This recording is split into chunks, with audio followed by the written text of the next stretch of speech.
Hi, I'm Chris Roberts. Ever since I saw Star Wars as a wide-eyed 8-year-old, I dreamt of being a hotshot pilot saving the galaxy or a lovable rogue making my way across the cosmos. It inspired me to make Wing Commander and has influenced everything I've done since then. 10 years ago, after 20 years of making games, I was burned out, so I took a break, but I never stopped playing games nor loving them. And now, I'm ready to come back, and I'd like to show you something I've been working on. But I don't want to build any old game. I want to build a universe.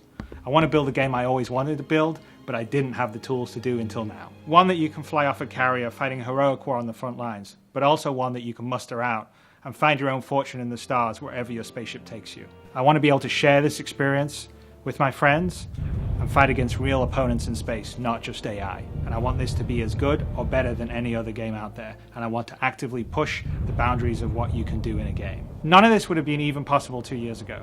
But with Moore's Law driving PC performance and cost and the gaming community embracing talented developers via crowdfunding, I believe it is possible today. I've never been accused of having a small vision, and so I thought it was best if I share my ambition with you visually. I'm pretty excited by how it's joined out, so why don't you come join me for a sneak peek.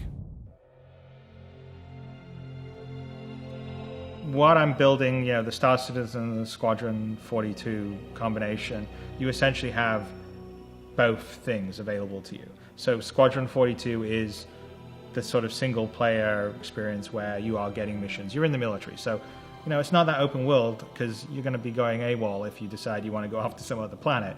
So the idea of it is you serve a campaign, you fly missions, it's branching just like Wing Commander was, and you have exactly that Wing Commander experience with the added bonus of some multiplayer and your friends be able to sort of co-op play with you as wingmen when you fly your missions. But when you finish your tour of duty, you muster out and you're in the wide universe, and then it's open world. You can go where you want, do what you want, choose who you want to be. And the other thing that's nice about this is you don't have to do Squadron 42. You can get into the Star Unit. You can basically decide you're never going to go fight in the military. You can decide that I'm just going to be a merchant or I'm just going to be a pirate. I think what we're talking about here has everything that made Wing Commander great and has everything that made Privateer and Freelancer great. It basically has both things, and the single player sort of military campaign side sits inside this whole universe in a holistic fashion. The idea is that it should be dynamic. So I've talked about a sort of the universe being a living entity and something that's always changing, and it's going to change based on the player's actions. So things that players do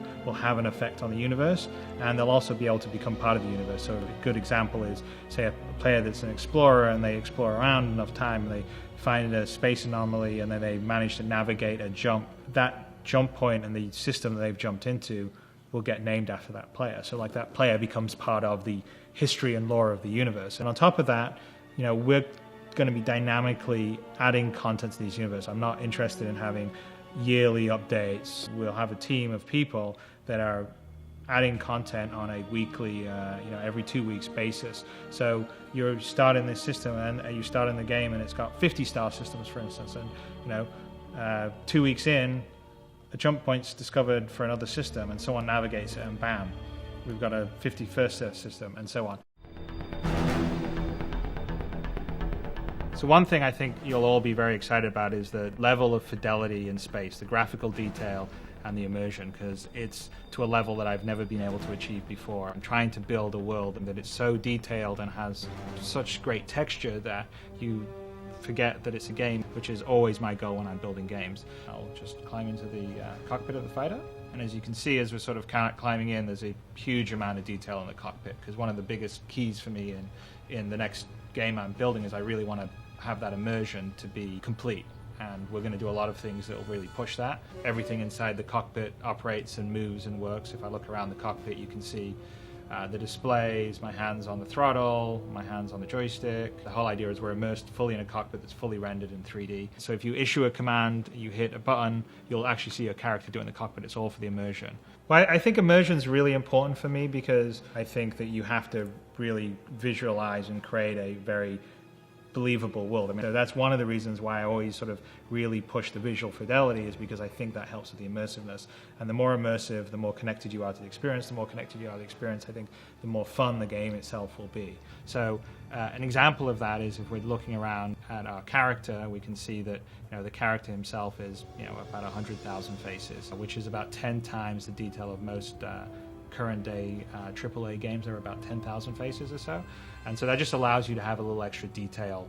The wires on his pilot outfit, the creases in the uniform, and have it really stand up when you come in close and not break down because it's too pixely. So I'm really excited about the physics, and they're going to be a strong part of the gameplay. So let me demonstrate some of the features of how the physics interacts with how you control. The ship itself is built and designed and simulated like a real ship. So there's 4 thrusters on the bottom, and there's 4 thrusters on the top, and then of course there's obviously the engine at the back. Most of the ships in this universe are going to fly very much like an F-35 would do. They're fly-by-wire, so they take your input as a pilot and crunch it into trajectories and vectors it needs to tell the various thrusters to achieve what you've asked it to do. So if I want to rotate, or I want to, say if I want to pitch, like I'm doing now, or I'm going to yaw, or I'm going to roll, it actually polls the thrusters themselves and says, how quickly can you rotate to the position I need you to deliver thrust, and how much thrust can you deliver?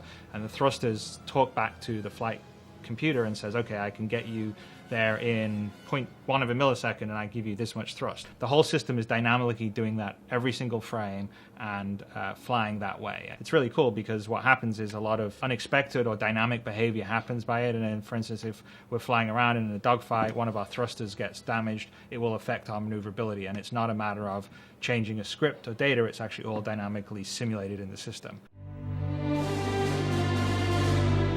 Here's a really great example of the level of scale. I'm going to walk out this corridor and out onto the flight deck. And as you can see, it's huge. The carrier that's in the prototype level is about 1 kilometer in size.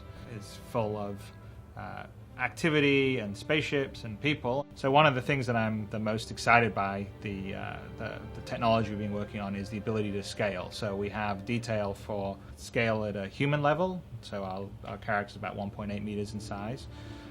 Then the same level of detail for a fighter craft that you'll fly, or a bigger craft, which say this fighter craft is 27 meters in size. I'm building a game and a universe that's essentially the universe in the game I would like to play. So it's for gamers like myself. So I wouldn't say that I'm a social, casual gamer that plays Farmville. I mean, I like sophisticated experiences. Well, I'm picking PC over console because PC was what I always used to do in the past, but more importantly, it's because PC is an open platform. PC is always constantly innovating. I really care about the PC. I really want to push the PC to the limit. I think it's a great game platform. I'm really actually quite sad and angry about the situation right now, where it sort of feels like, PC games and PC gamers don't get any respect. It's the medium that is the coolest and the most powerful, and that's really why I'm focused on PC. We're going to allow users to design some spaceships and build them and submit them, and if it passes the standards, then it can get sold in the ship dealers on certain planets, and maybe the person that built that spaceship will be earning money from other players that think that spaceship's cool and want to pay them for it. So one of the things that I like about crowdfunding is cutting out the politics and the noise of the big publisher, and you're dealing directly with the people that want to experience the game that you're making.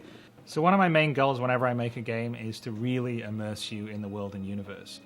And I think you've seen that on what we've been even trying on the website today, and this visual prototype is a demonstration of the direction that I want to take and will be taking. With today's technology, I can do that to a level that I never could have done when I was making Wing Commander all those years ago, or even Freelancer 10 years ago. And it's actually really exciting. I feel like I can do something that has the fidelity of a film, but real time, and I'm in it, and that is my dream. My name is Chris Roberts, and I would like to build a universe with you.